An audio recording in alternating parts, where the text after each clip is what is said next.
Everyone, welcome to fun time channel. ನಮ್ಮ Ooty ಟ್ರಿಪ್ನಲ್ಲಿ second day ಯಾವ್ಯಾವ ಪ್ಲೇಸ್ಗಳಿಗೆ ಹೋಗಿದ್ವಿ, ಎಲ್ಲಿ ಏನು ಎಂಟ್ರಿ ಚಾರ್ಜಸ್ಗಳಿತ್ತು, ಪ್ಲೇಸ್ ಹೇಗಿದೆ ಅನ್ನೋದ್ರ ಬಗ್ಗೆ ನಾನು ಇಲ್ಲಿ ಹೇಳ್ತಾ ಹೋಗ್ತಾ ಇದ್ದೀನಿ. ಹಾಗೆ ಪ್ಲೇಸ್ನೆಲ್ಲ ಎಲ್ಲಿ ಏನೇನು ಇತ್ತು ಅನ್ನೋದನ್ನ ತೋರಿಸ್ತಾ ಇದ್ದೀನಿ. ಸೆಕೆಂಡ್ ಡೇ ನಾವು ಸೋಮವಾರ ಆಗಿತ್ತು. ನಾವು ಸೋಮವಾರ ಎಲ್ಲ ಉಪವಾಸ ಇರೋದ್ರಿಂದ ಬೆಳಗ್ಗೆನೆ ಬೇಗ ಇದ್ದು ಎಲ್ಲರೂ ರೂಮಲ್ಲಿ ಸ್ನಾನ ಮಾಡಿಕೊಂಡು ರೆಡಿಯಾಗಿ ಅರ್ಲಿ ಮಾರ್ನಿಂಗ್ಗೆ ನಾವು ಫಸ್ಟು ದೊಡ್ಡ ಬೆಟ್ಟಕ್ಕೆ ಹೋಗೋಣ ಅಂತ ಪ್ಲಾನ್ ಮಾಡ್ಕೊಂಡಿದ್ವಿ. ಹಾಗಾಗಿ ನಾವು 3 ಜನ, ನಾನು ನನ್ನ ಮಕ್ಳಿಬ್ರು ಉಪವಾಸ ಇರ್ತೀವಿ ಎವ್ರಿ ಮಂಡೇ. ನನ್ನ ಹಸ್ಬೆಂಡ್ ಮಾತ್ರ ಅವತ್ತು ಹೋಟ್ಲಲ್ಲೇ ಟಿಫನ್ ಎಲ್ಲ ಮುಗಿಸ್ಕೊಂಡಿದ್ರು. ಮಧ್ಯಾಹ್ನ ನಾವೆಲ್ಲ ಉಪವಾಸ ಇದ್ದೀವಿ ಅನ್ನೋ ಕಾರಣಕ್ಕೆ ತೊಗೊಂಡೋಗಿದ್ದು ಫ್ರೂಟ್ಸ್ನ ಮಧ್ಯದಲ್ಲಿ ಯಾವಾಗಲಾದರೂ ಮಧ್ಯಾಹ್ನ ಟೈಮಲ್ಲಿ ತಿನ್ನೋಕ್ಕಾಗತ್ತೆ ಅಂತ ಅಂದ್ಬಿಟ್ಟು ಅವರು ಕಾರಲ್ಲಿ ಇಟ್ಕೊಂಡಿದ್ದೆ. ನಾವು ಫಸ್ಟ್ ಹೋಗಿದ್ದು ದೊಡ್ಡ ಬೆಟ್ಟ ಪೀಕು ತುಂಬಾನೇ ಚೆನ್ನಾಗಿದೆ. ದೊಡ್ಡ ಬೆಟ್ಟ ಹಿಲ್ ಸ್ಟೇಷನ್ ಆಗಿರೋದ್ರಿಂದ ಪಾರ್ಕಿಂಗ್ ಪ್ರಾಬ್ಲಮ್ ತುಂಬಾನೇ ಇದೆ. ಅಲ್ಲಿ ಗಾಡಿಗಳು ಪಾರ್ಕ್ ಮಾಡೋದು ತುಂಬಾ ಕಷ್ಟ ಆಗುತ್ತೆ. ಅಲ್ಲಿ ತುಂಬಾ ರಶ್ ಕೂಡ ಇರುತ್ತೆ. ಅಲ್ಲಿ ಪಾರ್ಕಿಂಗ್ ಮಾಡೋದಕ್ಕೆ ನಮ್ಗೆ ಹೆಚ್ಚು ಕಮ್ಮಿ ಒಂದು ಹಾಫ್ ಅನ್ ಅವರಿಂದ 3/4 ಗಂಟೆ ಪಾರ್ಕಿಂಗಿಗೆ ಟೈಮ್ ತಗೊಂಡ್ಬಿಟ್ವಿ. ಸ್ಟಾರ್ಟಿಂಗ್ ಹೋಗ್ತಿದ್ದಂಗೆ ಅಲ್ಲೆಲ್ಲ ಬರೀ ಶಾಪಿಂಗ್ ಏರಿಯಾನೇ ಜಾಸ್ತಿ ಇರೋದು. ಎಲ್ಲಾ ತರನು ಈ ಮಕ್ಳು ಆಟ ಸಾಮಾನು ಇಂದ ಹಿಡಿದು, ಅಲ್ಲಿ ವೆದರ್ ಕೋಲ್ಡ್ ಇರೋ ಕಾರಣದಿಂದ ಟೋಪಿಗಳು, ಸೊಟ್ರುಗಳು ಅಥವಾ ತಿನ್ನೋ ಫುಡ್ಗಳು, ಚಾಟ್ಸ್ಗಳು ಅಂತೆ ಈ ತರ ಎಲ್ಲ ಶಾಪಿಂಗ್ ಏರಿಯಾಗಳು ತುಂಬಾನೇ ಇದೆ.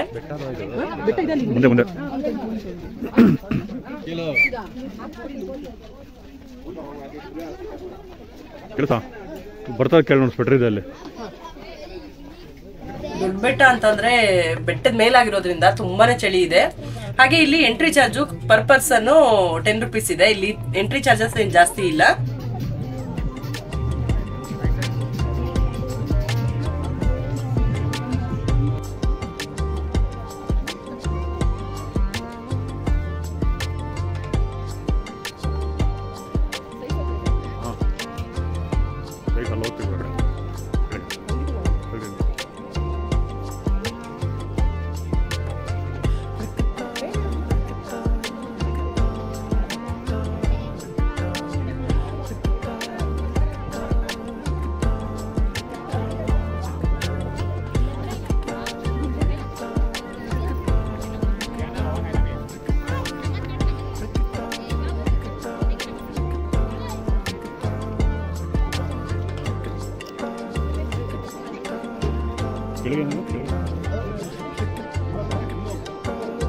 ಕೆಳಗೆ ನಡಿ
ದೊಡ್ಡ ಬೆಟ್ಟದಲ್ಲಿ ವ್ಯೂ ಪಾಯಿಂಟ್ ಒಂದೇ ನೋಡೋದಕ್ಕೆ ತುಂಬಾ ಚೆನ್ನಾಗಿರೋದು. ವ್ಯೂ ಪಾಯಿಂಟ್ ಅಲ್ಲಿ ಅಂತಂದ್ರೆ ಕೆಳಗಡೆ ಡೀಪು, ಸುತ್ತಲೂ ಗ್ರೀನರಿ ಇದೆಲ್ಲ ನೋಡೋದಕ್ಕೆ ತುಂಬಾ ಚೆನ್ನಾಗಿದೆ. ಒಂದಷ್ಟು ಫೋಟೋ ಶೂಟ್ಗಳೆಲ್ಲ ಮಾಡ್ಕೊಂಡ್ವಿ ಇಲ್ಲಿ. ಇಲ್ಲಿ ಆಲ್ಮೋಸ್ಟ್ ಎಲ್ರದ್ದು ಹಾಗೆ ಇರುತ್ತೆ, ಫೋಟೋಶೂಟೇ ಜಾಸ್ತಿ ಇರುತ್ತೆ. ಹಾಗೆ ಇಲ್ಲಿ ಶಾಪಿಂಗ್ ಏರಿಯಾನು ತುಂಬಾನೇ ಚೆನ್ನಾಗಿದೆ. ಶಾಪಿಂಗ್ ಏರಿಯಾದಲ್ಲೂ ನಾವು ಒಂದಷ್ಟು ಜಾಕೆಟ್ಗಳು ಹಾಗೆ ಟೋಪಿ ಇದನ್ನೆಲ್ಲ ನಾವು ಸ್ವಲ್ಪ ಶಾಪ್ ಮಾಡಿದ್ವಿ.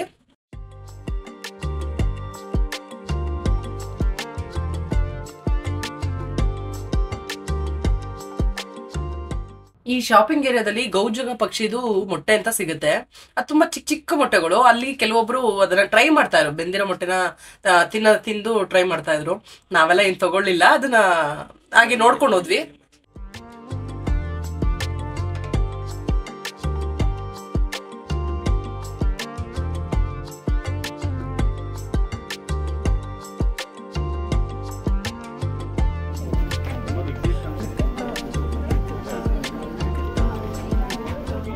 ಈ ಶಾಪಿಂಗ್ ಏರಿಯಾದಲ್ಲಿ ನನ್ನ ಮಗನಿಗೆ ಇಷ್ಟ ಆಯ್ತು ಅಂತ ಸ್ವಲ್ಪ, ನನ್ನ ಮಗನಿಗೆ ಕಾರು ಬೈಕು ಜೀಪ್ಗಳು ಇದೆಲ್ಲ ಸ್ವಲ್ಪ ಕ್ರೇಜ್ ಜಾಸ್ತಿ ನನ್ನ ದೊಡ್ಡ ಮಗನಿಗೆ.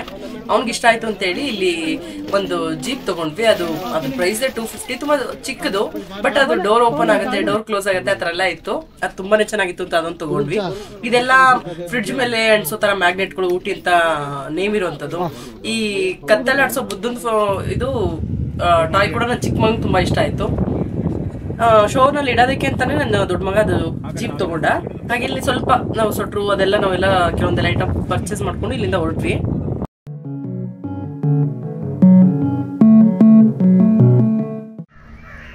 ನಾವು ನೆಕ್ಸ್ಟ್ ಹೊರಟಿದ್ದು ರೋಸ್ ಗಾರ್ಡನ್ಗೆ. ಹೆಸರೇ ಹೇಳೋ ತರ ರೋಸ್ ಗಾರ್ಡನ್ ಅಲ್ಲಿ ಬರೀ ರೋಸಸ್ ಅಷ್ಟೇ ಇರೋದು, ಲಕ್ಷಾಂತರ ವೆರೈಟೀಸ್ ಅಲ್ಲಿ ರೋಸ್ಗಳು ಇರೋದು.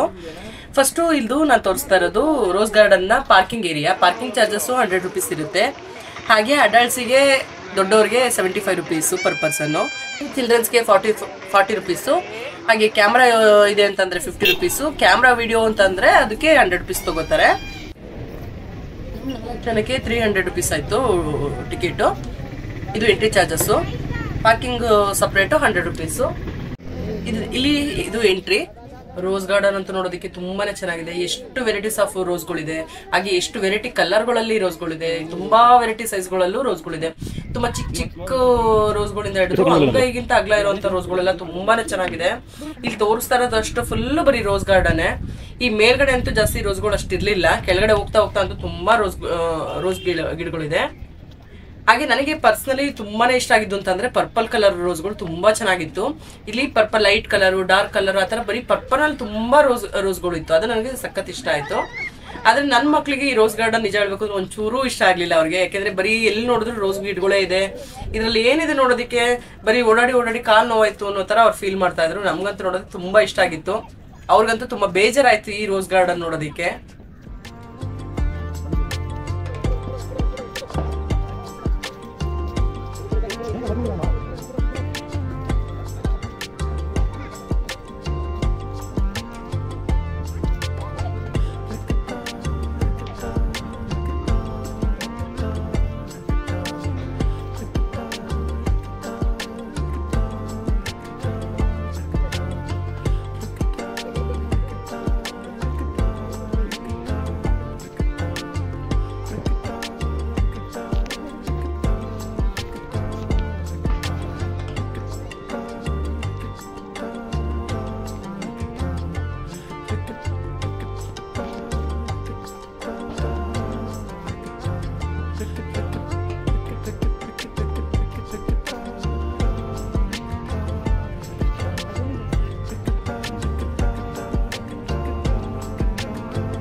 ಲ್ಯಾಕ್ ಗಟ್ಟಲೆ ರೋಸಸ್ ಇದೆ ಅಂತಿದ್ರು, ಲ್ಯಾಕ್ ವೆರೈಟಿ.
ಈ ರೋಸ್ ಗಾರ್ಡನ್ ತುಂಬಾ ದೊಡ್ಡದಿರೋದ್ರಿಂದ ಇದನ್ನೆಲ್ಲ ನಾವು ಒಂದು ರೌಂಡ್ ಹಾಕೊಂಡ್ಬರೋದು ಅಷ್ಟೊತ್ತಿಗೆ ಒಂದು 2 hours ಗಟ್ಟಲೆ ಆಗೋಯ್ತು.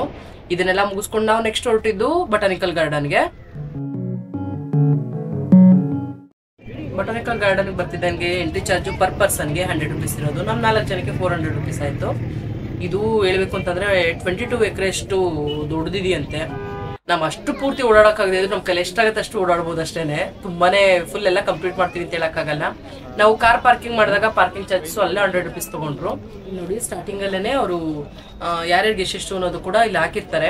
ದೊಡ್ಡವ್ರಿಗೆ ಪರ್ ಪರ್ಸನ್ 100 rupees ಇರುತ್ತೆ, ಚಿಲ್ಡ್ರನ್ಸ್ಗೆ 50 rupees ಇರುತ್ತೆ, ಹಾಗೆ ಕ್ಯಾಮ್ರಾಗೆ 50 rupees ಇರುತ್ತೆ. ಕ್ಯಾಮ್ರಾ ವಿಡಿಯೋ ಅಂತಂದ್ರೆ 100 rupees ಕಟ್ಲೆ ಇರುತ್ತೆ. ಅದಲ್ಲಿ ನಾವು ಟಿಕೆಟ್ ಎಲ್ಲ ತಗೊಂಡು ಸ್ಟಾರ್ಟಿಂಗ್ ಎಂಟ್ರಿ ಆಗ್ತಿದ್ದಂಗೆನೆ ನಮ್ಗೆ ಅಲ್ಲಿ ನೋಡೋದಕ್ಕೆ ತುಂಬಾ ವೆರೈಟೀಸ್ ಆಫ್ ಮರಗಳು, ಗಿಡಗಳು, ಫ್ಲವರ್ಸ್ಗಳು ತುಂಬಾ ವೆರೈಟಿ ಆ ಥರ ಎಲ್ಲ ಇರುತ್ತೆ. ನೋಡೋದಕ್ಕೆ ತುಂಬಾ ಚೆನ್ನಾಗಿದೆ. ಈ ನಮ್ಮ ಬೆಂಗಳೂರು ಲಾಲ್ಬಾಗ್ ಕಬ್ಬನ್ ಪಾರ್ಕ್ ನೋಡಿದೀವಿ ಅಂತಂದ್ರೆ ಸೇಮ್ ಅದ್ರ ತರನೇ ಫೀಲ್ ಆಗುತ್ತೆ ನಮ್ಗಿಲ್ಲಿ.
ಬಟಾನಿಕಲ್ ಗಾರ್ಡನ್ ಅಲ್ಲಂತೂ ತುಂಬಾ ವೆರೈಟೀಸ್ ಆಫ್ ಫ್ಲವರ್ಗಳಿದೆ, ಹಾಗೆ ಗಿಡ ಮರಗಳು ವೆರೈಟಿಗಳಿದೆ. ಅದ್ರ ನಮ್ಮ ಹೆಸರುಗಳೇ ನಮ್ಗೆ ಗೊತ್ತಿರಲ್ಲ, ಅದ್ರ ಕೆಳಗಡೆ ಹೆಸರುಗಳು ಹಾಕಿರ್ತಾರೆ. ಅದನ್ನ ಓದ್ಕೊಂಡು ನೋಡ್ಕೊಂಡು ನಾವು ಎಲ್ಲದನ್ನು ನೋಡ್ಕೊಂಡು ಹೋಗ್ತಾ ಇದ್ವಿ. ಓಡಾಡಿ ಸಾಕಾಗಿ ನಾವು ಒಂದ್ ಕಡೆ ಕುತ್ಕೊಂಡು ಸ್ವಲ್ಪ ಹೊತ್ತು ರೆಸ್ಟ್ ಮಾಡಿದ್ವಿ. ಹಾಗೆ ಕೆಲವೊಂದು ಚಾರ್ಟ್ಸ್ಗಳನ್ನ ಅಲ್ಲಿ ತಗೊಂಡ್ ತಿಂದ್ವಿ. ಅಲ್ಲೆಲ್ಲ ನಾವು ನಮ್ ಕೈ ಅಲ್ಲಿ ಅದಿರೋದು 22 ಎಕರೆ ಅಂತಂದ್ರೆ ಅಷ್ಟೆಲ್ಲ ಓಡಾಡೋದಕ್ಕಾಗಲ್ಲ. ಯಾಕಂದ್ರೆ ಮಧ್ಯಾಹ್ನ ಕೂಡ ನಾವು ರೋಸ್ ಗಾರ್ಡನ್ ಅಲ್ಲಿ ಓಡಾಡಿ ಸಾಕಾಗಿತ್ತು.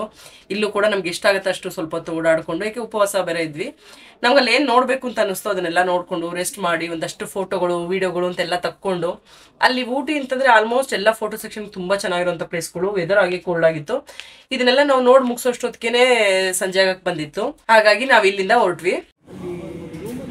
ಬಟಾನಿಕಲ್ ಗಾರ್ಡನ್ ಮುಗಿತಿದ್ದಂಗೆ ಬಂದಿದ್ದು ಊಟಕ್ಕೆ ಅಂತೇಳಿ. ಊಟಕ್ಕೆ ಅಂತ ಬಂದಿದ್ರು ರೆಸ್ಟೋರೆಂಟ್ ಹೆಸರು ದುರ್ಗಾ ಅಂತ. ಇಲ್ಲಿ ನಾವು ಸಂಜೆ ಊಟಕ್ಕೆ ಅಂತ ಬಂದಿದ್ದು. ಬೆಳಗ್ಗೆ ಮಧ್ಯಾಹ್ನ ಉಪವಾಸ ಇದ್ವಲ್ಲ, ಹಾಗಾಗಿ ಸಂಜೆ ಊಟಕ್ಕೆ ಬಂದ್ವಿ. ಇಲ್ಲಿ ನಾವು ತಗೊಂಡಿದ್ದು ಊಟದ ಮೀಲ್ ತಗೊಂಡಿದ್ವಿ. ನಾವು ಬಂದಿದ್ದ ಟೈಮ್ಗೆ ಇನ್ನೂ ಬೇರೆ ವೆರೈಟೀಸ್ ಎಲ್ಲ ಏನೂ ರೆಡಿ ಇರಲಿಲ್ಲ. ಹಾಗೆ ನಾವು ಮೀಲ್ ತಗೊಂಡಿದ್ವಿ. ಇಲ್ಲಿ ಮೀಲು ನಾರ್ಮಲ್ ಮೀಲು 125 ಇತ್ತು. ಸ್ಪೆಷಲ್ ಮೀಲು ಅಂತೇಳಿ 150 ಇತ್ತು. ಸ್ಪೆಷಲ್ ಮೀಲಲ್ಲಿ ಅಂದ್ರೆ ಒಂದು ಪಾಯಸ ಎಕ್ಸ್ಟ್ರಾ ಕೊಡ್ತಾರೆ, ಒಂದು ಚಪಾತಿ ಎಕ್ಸ್ಟ್ರಾ ಕೊಡ್ತಾರೆ. ನಾರ್ಮಲ್ ಮೀಲಲ್ಲಿ ಬರೀ ಅನ್ನ ಸಾರು ಹಪ್ಪಳ ಪಲ್ಯಗಳು ಅಷ್ಟೇ ಕೊಡ್ತಾ ಇದ್ರು. ಅಂದ್ರೆ ಊಟ ಮಾತ್ರ ತುಂಬಾನೇ ಚೆನ್ನಾಗಿತ್ತು. ನಾವ್ ಇದ್ರ ಜೊತೆಗೆ ಮಕ್ಳು ತಿನ್ನೋದಕ್ಕೆ ಅಂತೇಳಿ ಗೋಬಿ ತಗೊಂಡಿದ್ವಿ. ಒಂದೇ ಒಂದು ಗೋಬಿ ತಗೊಂಡಿದ್ವಿ. ಇಲ್ಲಿಂದ ನಾವು ಊಟ ಮುಗಿಸ್ಕೊಂಡು ಡೈರೆಕ್ಟ್ ರೂಮ್ ಕೊಟ್ವಿ. ಈ ವಿಡಿಯೋ ಏನಾದರೂ ನಿಮ್ಗೆ ಇಷ್ಟ ಆಗಿದ್ರೆ ಪ್ಲೀಸ್ ಒಂದು ಲೈಕ್ ಕೊಟ್ಟು, ಯಾರೆಲ್ಲ ಸಬ್ಸ್ಕ್ರೈಬ್ ಮಾಡದೆ ನೋಡ್ತಾ ಇದ್ದೀರಾ ಅವರೆಲ್ಲ ಸಬ್ಸ್ಕ್ರೈಬ್ ಮಾಡ್ಕೊಂಡು ನೋಡಿ. ಹಾಗೆ ನಿಮ್ಮ ಅನಿಸಿಕೆ ಏನಾದರೂ ಇದ್ರೆ ಪ್ಲೀಸ್ ಕಮೆಂಟ್ ಮಾಡಿ ತಿಳಿಸಿ. ಹಾಗೆ ನಿಮ್ಮ ಫ್ರೆಂಡ್ಸು ಫ್ಯಾಮಿಲಿ ಮೆಂಬರ್ಸ್ಗೂ ಕೂಡ ಶೇರ್ ಮಾಡಿ. Thank you for watching.